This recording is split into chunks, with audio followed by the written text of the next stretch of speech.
चलिए तो आज हम लोग चलने वाले हैं एडजॉइंट पर। ठीक है, इस पे आज हम लोग पढ़ेंगे एडजॉइंट, जिसका हिंदी होता है सौखंडज। ठीक है ना। तो सबसे पहले ये देखिएगा कि एडजॉइंट को हम लोग डिनोट कैसे करते हैं। तो यहां लिख लेंगे सभी लोग, it is denoted by ADJ of यहां सिंबल। ठीक है, यहाँ क्या लिख दिए, इसको हम लोग किससे डिनोट करेंगे, एडीजे ऑफ सिंबल।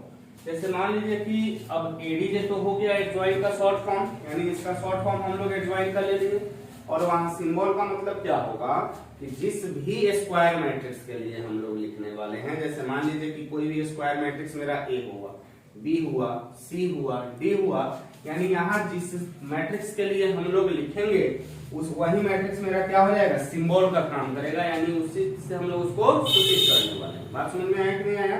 तो ये मेरा एडजॉइंट ए था।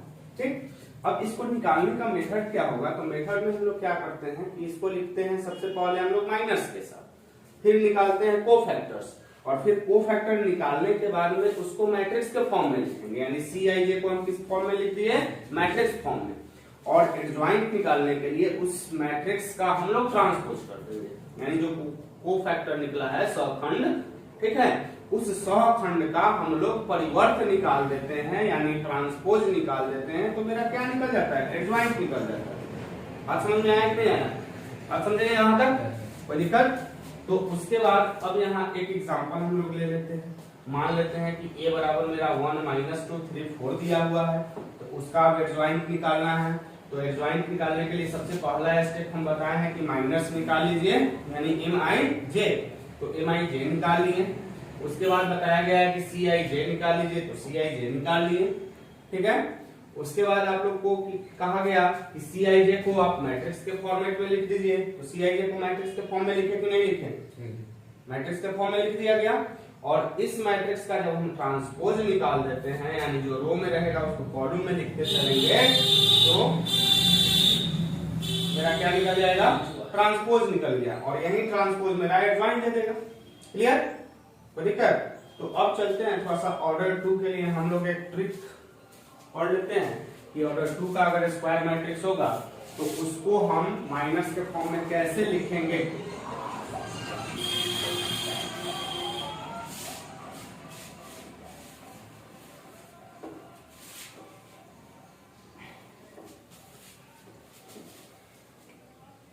तो देखिए यहाँ ट्रिक हम लोग देख लेते हैं।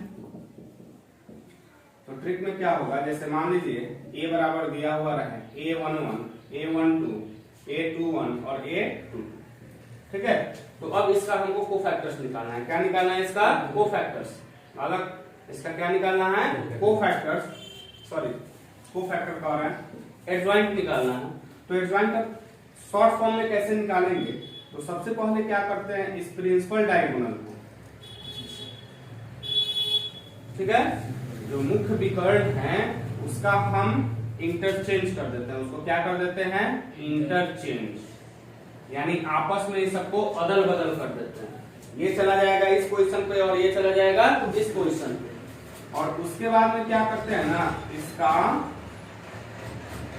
हम लोग साइन को चेंज कर देते हैं, इसमें किसको चेंज कर देते हैं, साइन को चेंज कर देते हैं, यानी साइन चेंज। ठीक है, तो यहाँ देख लीजिए एग्जांपल में, जैसे यहाँ 1 - 2 3 4 था, तो अब प्रिंसिपल डायगोनल के एलिमेंट को क्या कर देना है, उसको इंटरचेंज कर देना है, यानी उसको अदल बदल कर देना है। तो यहाँ 1 था, यहाँ 4 था, तो जैसे ही एडजॉइंट निकाले हैं तो 4 चला गया है 1 के पोजीशन पे और 1 चला गया 4 के पोजीशन पे, यानी कि 4 और 1 दोनों का पोजीशन चेंज हो गया, और फिर यहाँ और यहाँ का चिन्ह बदल जाएगा, यानी इस एलिमेंट का, यानी इस वाले डायगोनल एलिमेंट का क्या हो जाएगा, चिन्ह बदल जाएगा, यानी साइन बदल जाएगा। तो यहाँ था -2, तो यहाँ हो गया +2, और यहाँ +3 था, तो यहाँ क्या हो जाएगा, -3 हो जाएगा। बात समझ में आया कि नहीं आया। तो ये हो गया मेरा, ठीक है। तो अब अगर इस टाइप का अगर कोई 2x2 का अगर स्क्वायर मैट्रिक्स दिया रहेगा, तो ऑब्जेक्टिव के लिए काम करेंगे, ध्यान रखिएगा, ऑब्जेक्टिव के लिए नोट कर लिए,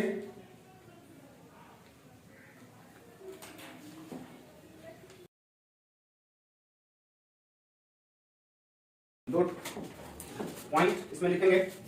जैसे सपोज कीजिए कि कोई मैट्रिक्स ए दिया हुआ होगा, स्क्वायर मैट्रिक्स, और उसके एडजॉइंट से अगर उसको गुना करना है, ठीक है, अगर किसी भी मैट्रिक्स से उसके एडजॉइंट को गुना करना है तो ये बराबर हो जाएगा उसके एडजॉइंट इनटू उस मैट्रिक्स का प्रोडक्ट, ठीक है, ये बराबर हो जाएगा मॉड ए इंटू आई। मॉड ए का मतलब क्या हो जाएगा, डिटरमिनेंट इंटू आई, ठीक, यानी इस तीनों का वैल्यू बराबर हो जाएगा। कोई स्क्वायर मैट्रिक्स में उसके एडजॉइंट से गुना कीजिए या एडजॉइंट निकालकर उसमें उस मैट्रिक्स से गुना कर दीजिए, ये दोनों का वैल्यू बराबर हो जाएगा उस ए स्क्वायर मैट्रिक्स का डिटरमिनेंट का वैल्यू निकाल कर, और आइडेंटिटी मैट्रिक्स यानी जिस ऑर्डर का स्क्वायर मैट्रिक्स होगा उसी ऑर्डर, ठीक है, आइडेंटिटी मैट्रिक्स से उसको गुना कर देंगे। बात समझ में आया? तो तीनों का वैल्यू बराबर होगा। उसके बाद में अगर कहीं आपको एडजॉइंट ए का डिटरमिनेंट का वैल्यू पूछ रहा होगा तो इसका वैल्यू हो जाता है determinant A to the power n - 1, ठीक है, बात समझ में आया? वेयर n बराबर ऑर्डर ऑफ स्क्वायर मैट्रिक्स, ठीक है, यहां पे क्या हो जाएगा, स्क्वायर मैट्रिक्स का ऑर्डर हो जाएगा। क्लियर? तो दिक्कत, तो ये दोनों पॉइंट को नोट कीजिए। चलो फिर एग्जांपल और जल्दी से 4 पॉइंट एग्जांपल बता रहे हैं, जल्दी से 4.5 आप लोग निकालेंगे। और देख रहे हैं हम लोग जस्ट 4.1 से कनेक्टेड रहा मेरा 4.4, और 4.4 से कनेक्टेड रहा 4.5, और इसी से कनेक्टेड रहा 4.6, ठीक है, इसीलिए इस सबको हम लोग ऑर्डर में पढ़ रहे हैं। बात समझ में आया कि नहीं? इसीलिए इस सबको हम लोग ऑर्डर में पढ़ रहे हैं। अब तक 4.6 के बाद तक हम लोग चलेंगे 4.3, और उसके बाद तक लास्ट में 4.2 पर चलेंगे। क्लियर है? 4.5 निकालेंगे। तो चलिए, कल के क्लास में हम लोग क्या सीखे हुए थे? कल के क्लास में हम लोग एडजॉइन पढ़े हुए थे, है ना? तो आज की क्लास में हम लोग को पढ़ना है ए इनवर्स निकालना बाय यूजिंग डिटरमिनेंट मेथड। समझ में आया? ए इनवर्स निकालने का हम लोग सीखे हुए थे 3 मेथड, उसी टाइम में हम लोग डिस्कस किए हुए थे जब हम लोग एलिमेंट्री ऑपरेशन पढ़े हुए थे। यानी ए इनवर्स फाइंड करना होगा, किसी भी स्क्वायर मैट्रिक्स का अगर इनवर्स निकालना होगा तो उसके लिए 3 मेथड रहता है। तो सबसे पहला मेथड हम लोग पढ़े हुए थे एलिमेंट्री ऑपरेशन। पहला मेथड क्या पढ़े हुए थे? एलिमेंट्री ऑपरेशन, जिसको प्राथमिक संक्रियाएं भी कहते हैं।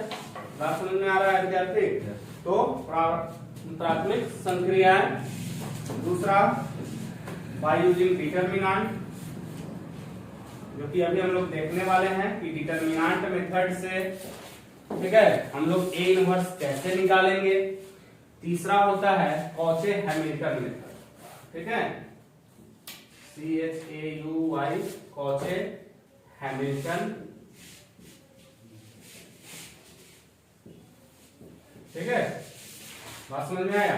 तो ये 3 मेथड कॉचे, ठीक, तो ये 3 मेथड हम लोग क्या करने वाले हैं, पढ़ने वाले हैं ए इनवर्स निकालने के लिए। तो ऑलरेडी पहला हम लोग पढ़ चुके हैं, आज हम लोग दूसरा पढ़ेंगे, ठीक है, और तीसरा पढ़ेंगे, ठीक है।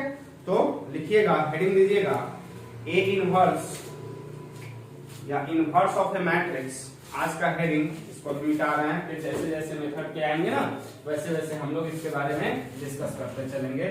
तो एलिमेंट्री ऑपरेशन हम लोग का ओके है। आज का ऑपरेशन हम लोग लिखेंगे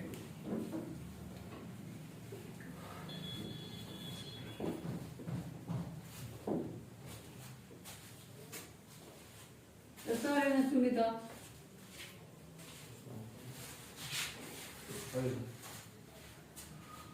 तो चलिए आज हम लोग हेडिंग देंगे inverse of matrix, inverse of matrix by using determinant method. Determinant method. और यहां देखिए हम लोग इनवर्स ऑफ मैट्रिक्स जो पढ़ रहे हैं तो यहाँ अंडरस्टूड होना चाहिए, यानी आप लोग को खुद से समझ जाना चाहिए कि जब मैट्रिक्स सॉल्व कर रहे हैं तो केवल और केवल स्क्वायर मैट्रिक्स। यहाँ हम लोग कोई रेक्टेंगुलर मैट्रिक्स इन सब के बारे में चर्चा नहीं करने वाले हैं। बात समझ में आया कि नहीं आया?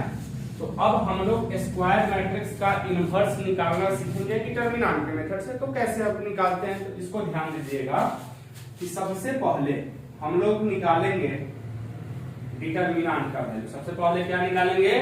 डिटरमिनेंट का वैल्यू। तो यहां लिख देते हैं पहले फाइंड डिटरमिनेंट ए।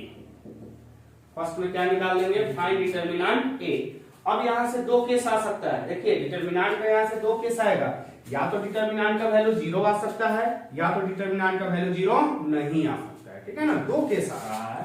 तो एक केस हम लोग कर देंगे कि determinant a is equal to 0। ठीक, यहां से लिख देते हैं if determinant a is equal to 0, तो जैसे ही डिटर्मिनेंट a का वैल्यू 0 आएगा तो वहां पे लिख देंगे then a inverse does not exist. वहां क्या होगा जी, a इनवर्स का वैल्यू नहीं ज्ञात किया जा सकता। ठीक है ना, क्या लिख देंगे, a inverse does not exist, यानी a इनवर्स नहीं निकलेगा।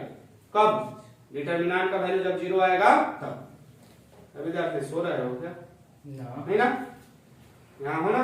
चलिए, तो a inverse does not exist हो जाएगा। बी कंडीशन क्या लिखेंगे कि if determinant a is not equal to 0, तो जैसे ही determinant a is not equal to 0 आएगा तो यहां देन a इनवर्स एग्जिस्ट। ठीक है, एंड फॉलो का मतलब ठीक। अब इसके नीचे वाले रूल को हम लोग को फॉलो करना है, यानी कि इसके बाद अब कैसे निकालेंगे। ठीक है, इसके बाद अब हम लोग को सेकंड नंबर में क्या निकालना है, अगर ये आया 0 के बराबर तो यहीं पे रुक जाएंगे और लिख देंगे कि a इनवर्स नहीं निकलेगा। ठीक है, और जब डिटर्मिनेंट a का वैल्यू 0 के बराबर नहीं आएगा तो वहां लिख देंगे कि a इनवर्स एग्जिस्ट करेगा, और तब उसको कैसे हमको निकालना है तो यहां लिखेंगे उसके बाद फाइंड Mij।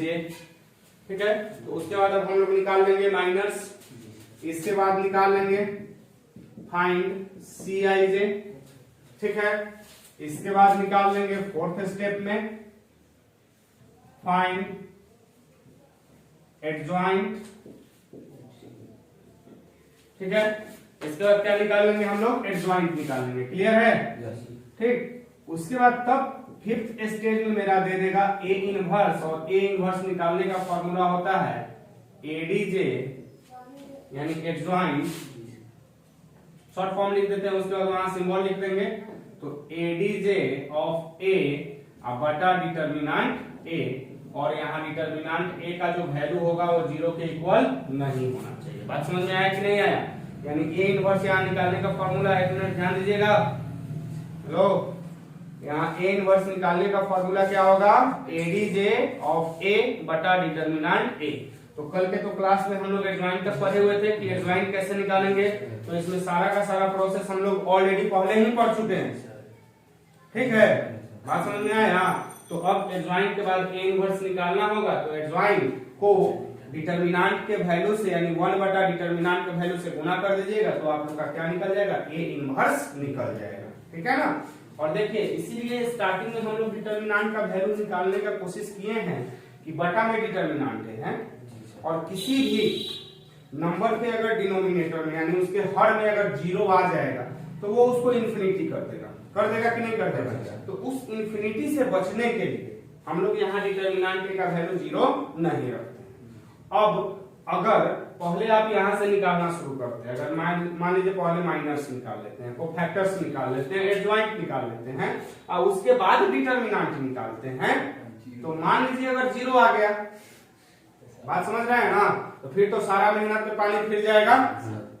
सर पकड़ लीजिएगा ना आप लोग की बेकारे में हम लोग माइनस को फैक्टर्स और एडजॉइंट निकालें। उससे अच्छा क्या रहेगा, सबसे पहला काम करेंगे कि डिटर्मिनेंट का वैल्यू निकालेंगे। अगर डिटर्मिनेंट का वैल्यू 0 है तो बस वहीं पे हाथ खड़ा कीजिए कि अब a इनवर्स नहीं निकलेगा। अगर 0 के बराबर नहीं है तब हम लोग माइनस को फैक्टर्स, तब उसके बाद मैदान में कूद जाएंगे ना कि अब हमको ये सब निकालना है। बात समझ में आया? तो जल्दी से इसको नोट कीजिए।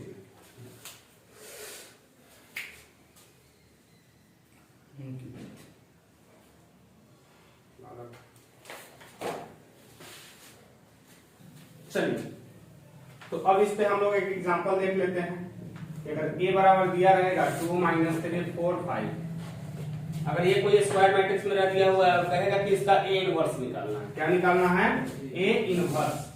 तो अब अगर इसी तरह कहा जाए, एग्जाम में मान लीजिए क्वेश्चन पूछ सकता है कि ये क्वेश्चन दे दिया और कहा जाएगा कि फाइंड a इनवर्स, तो अगर नहीं कुछ दिया रहेगा तो आप एलिमेंट्री ऑपरेशन से भी बना सकते हैं और इससे भी बना सकते हैं, यानी वहां 3 है। अगर नहीं कुछ कहेगा तब, लेकिन अगर कह दिया कि एलिमेंट्री ऑपरेशन से बनाएंगे तो एलिमेंट्री ऑपरेशन से बनाएंगे। अगर कह देगा डिटर्मिनेंट का यूज करके बनाएंगे तो डिटर्मिनेंट का यूज करके बनाएंगे, ठीक है ना। तो अब चलते हैं एलिमेंट्री ऑपरेशन, तो ऑलरेडी हम लोग पढ़ चुके हैं ना। तो अब डिटर्मिनेंट मेथड से देखिए। तो सबसे पहले इसका डिटर्मिनेंट का वैल्यू निकालेंगे। तो 5 में 2 से गुना करेंगे 10, 4 में -3 से गुना करेंगे -12, और बीच में माइनस होता है तो +12 हो जाएगा, 12 10 22 हो गया। यानी डिटर्मिनेंट का वैल्यू 0 के बराबर नहीं आया। तो अब हम लोग माइनस निकालने के लिए फ्री हैं, वो फैक्टर्स निकालने के लिए फ्री हैं, और एडजॉइंट निकालने के लिए फ्री हैं। यानी यहाँ तक हमको जाना है, ठीक है।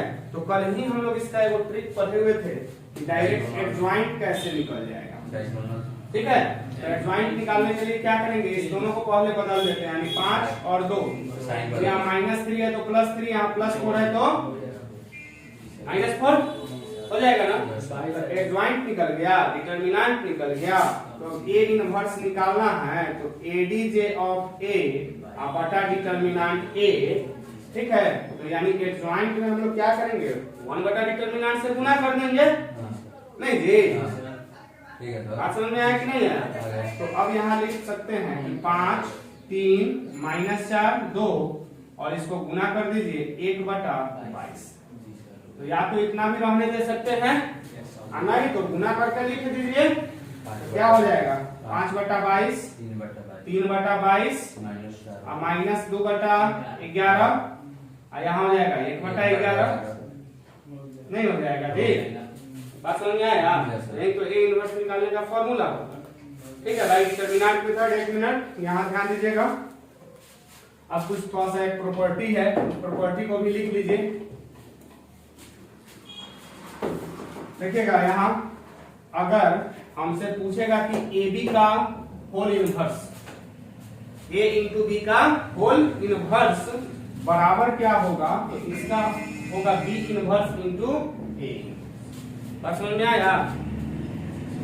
अगर कोई भी 2 स्क्वायर मैट्रिक्स दिया है, ठीक है, इसमें ए बी आपका एग्जिस्ट कर जाए, ठीक है। अब ऐसा नहीं होगा कि 2 क्रॉस 2 का एक मैट्रिक्स दे देगा और एक 3 क्रॉस 3 का दे देगा, तो क्या दोनों का भी मल्टीप्लाई होगा, सेम ऑर्डर का मैट्रिक्स होना चाहिए। तो ए और बी अगर कोई सेम ऑर्डर का मैट्रिक्स है, यानी दोनों का कोटि बराबर है, तो उस दोनों के प्रोडक्ट का इनवर्स, यानी दोनों को गुना करने के बाद में जो उसका व्युत्क्रम निकालेंगे, जो उसका इनवर्स निकालेंगे, ठीक है, वो बराबर होगा बी के इनवर्स के इंटू ए के इनवर्स। बात समझ में आया कि नहीं है? अरे बात समझ रहे हैं, बताए थे वहां ट्रांसपोज वाला बताए थे, ये इनवर्स वाला है। ट्रांसपोज में भी सेम इसी तरह होता है कि ए बी का ट्रांसपोज निकालिएगा तो बी का ट्रांसपोज इंटू ए का ट्रांसपोज हो जाएगा। यहाँ इनवर्स में हम लोग चलना है। बात समझ में आया? कोई दिक्कत? तो क्वेश्चन नंबर 12 तक, एनसीईआरटी क्वेश्चन नंबर 12 तक आप लोग इसको क्या कर लेंगे, सॉल्व कर लेंगे। आप लोग का 12 तक का होमवर्क ये रहोगे 4.5। तो चलिए आज हम लोग पढ़ते हैं ए इनवर्स निकालने का तीसरा मेथड। ए इनवर्स निकालने का कौन सा मेथड आज हम लोग पढ़ेंगे? थर्ड मेथड पढ़ेंगे, ठीक है ना। तो थर्ड मेथड क्या कहता है कि ए इनवर्स लिखेंगे, ए इनवर्स बाय यूजिंग कॉस ए CHAUYS कॉस ए हैमिल्टन मेथड।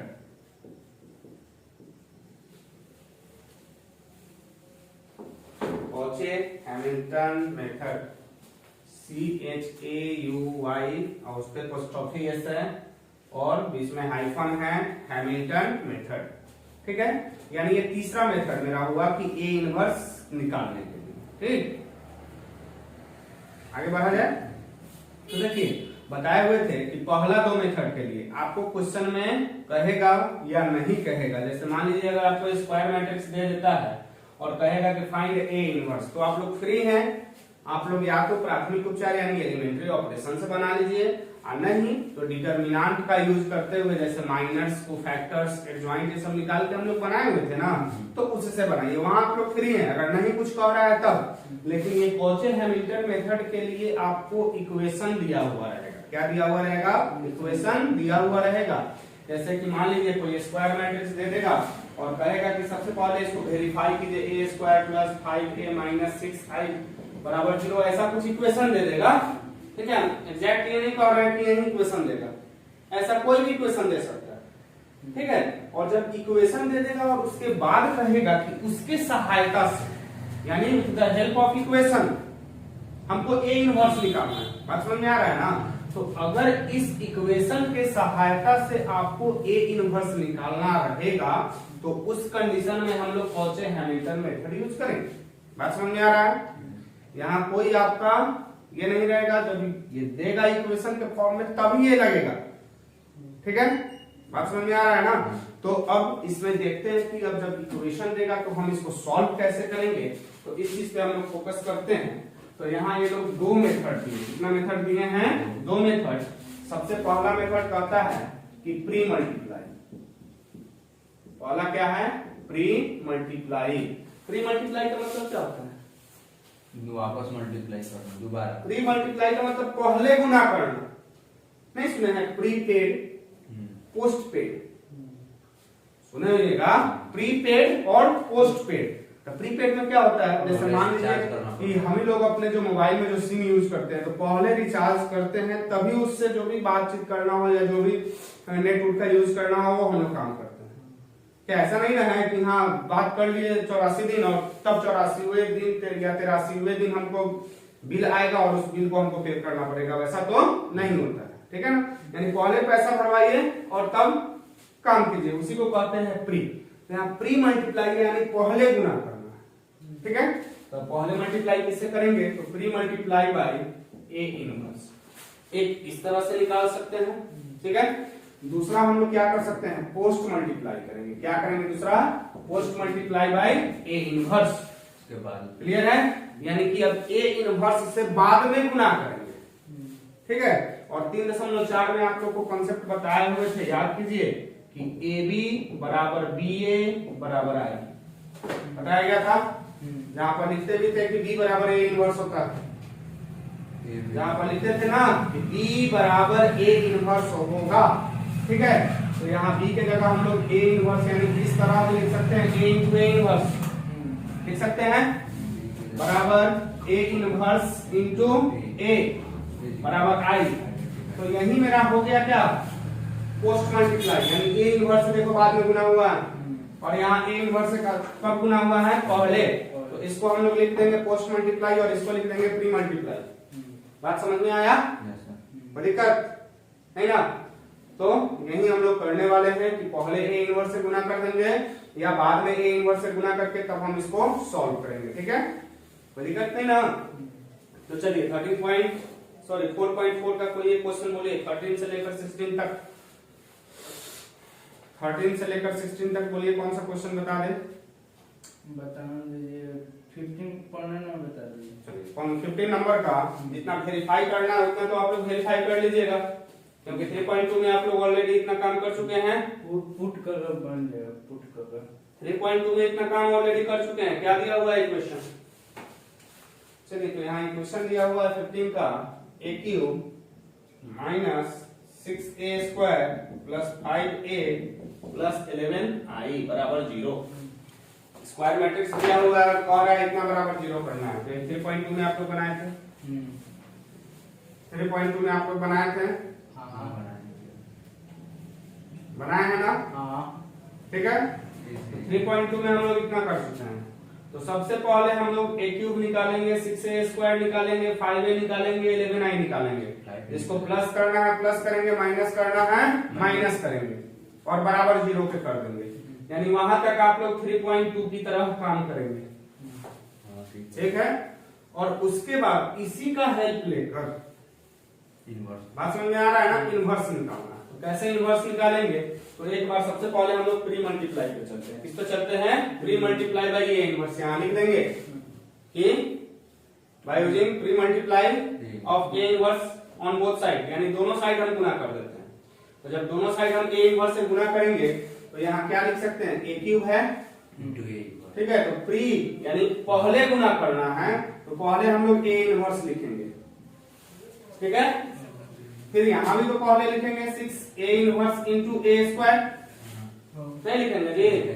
फिर plus 5a inverse into A plus 11 sorry 11 I के पहले ए इनवर्स में लिखना है, हाँ 11 A inverse into I is equal to 0। ठीक है, इतना लिख दिए। हाँ अब देखिए इसको हम लोग ए इनवर्स इनटू ए इनटू ए स्क्वायर भी लिख सकते हैं, लिख सकते हाँ अलग करके हाँ नहीं लिखा जा सकता है। माइनस 6 ए इनवर्स इनटू ए और एक और ए को अलग कर देते हैं, क्योंकि हमको केवल ए इंटू ए इनवर्स का ही यूज करना, यानी इसका यूज करके हम लोग को जीरो लाना, सॉरी जीरो कह रहा है, आइडेंटिटी आई मैट्रिक्स लाना है कि नहीं। हाँ देखिए तो यहाँ पर हम लोग लिख सकते हैं ए इनवर्स इनटू ए बराबर आई, हाँ इसके जगह plus 5 a inverse into a तो यहाँ 5 आई लिखा जाएगा, लिखा जाए कोई दिक्कत, plus 5 I plus 11 A inverse into आई है, तो किसी भी मैट्रिक्स में अगर आई से गुना कीजिएगा तो वही मैट्रिक्स आ जाएगा, सेम मैट्रिक्स आ जाएगा, इसमें तो कोई दिक्कत नहीं है। तो यहाँ लिख देंगे 11 A inverse is equal to 0, लिख दें, कोई दिक्कत यहाँ तक। अब देखिए तो इसको भी तो हम लोग आई लिख सकते हैं, ठीक है, और जब ये आई हो जाएगा तो आई में ए स्क्वायर से गुना कीजिएगा तो क्या बचेगा, ए स्क्वायर ही बचेगा। यहाँ हम लोग लिख देते हैं ए स्क्वायर माइनस, यहाँ फिर से देखिए आई बचने वाला है, आई में ए से गुना कीजिएगा तो 6 से बचेगा, ठीक है, plus 5 I plus 11 A inverse बराबर 0। अब हमको ए इनवर्स का वैल्यू चाहिए, तो इस बाकी सबको उठा के दूसरे साइड में करेंगे, अरे इसको एक साइड कर देते हैं और बाकी सबको हम लोग दूसरे साइड करेंगे कि नहीं करेंगे, करेंगे। तो यहाँ लिख देते हैं ए इनवर्स बराबर, हम डायरेक्ट एक स्टेप लिख रहे हैं, 11 मल्टीप्लाई में है तो इधर आके डिवाइड में हो जाएगा, यानी 1/11, और ये सारा का सारा उधर जाएगा तो अपना प्लस माइनस चेंज करेगा, तो हम पहले प्लस को अगर लिखते हैं तो -6 से है तो ये +6 से हो जाएगा, फिर ए स्क्वायर प्लस है तो माइनस ए स्क्वायर हो जाएगा, फिर 5i प्लस में है तो -5i हो जाएगा कि नहीं होगा, बस यही तो हो गया, ये इनवर्स निकालना है, ऐसा जाएगा तो हो जाएगा। हाँ अब इस पे 6a का वैल्यू निकाल लीजिएगा, ए स्क्वायर आप लोग निकाले ही रहेंगे, ए स्क्वायर आप लोग निकाले रहेंगे, फिर और i में 5 से गुना करके जिसको प्लस करना है प्लस करेंगे, माइनस करना है माइनस करेंगे, बन जाएगा। तो यही Cauchy Hamilton method by using pre multiply, ठीक है, तो इतना नोट कीजिए और थोड़ा सा जल्दी से आपको पोस्ट मल्टीप्लाई करके बताइए तो क्या इतना ही रिजल्ट देगा है क्या।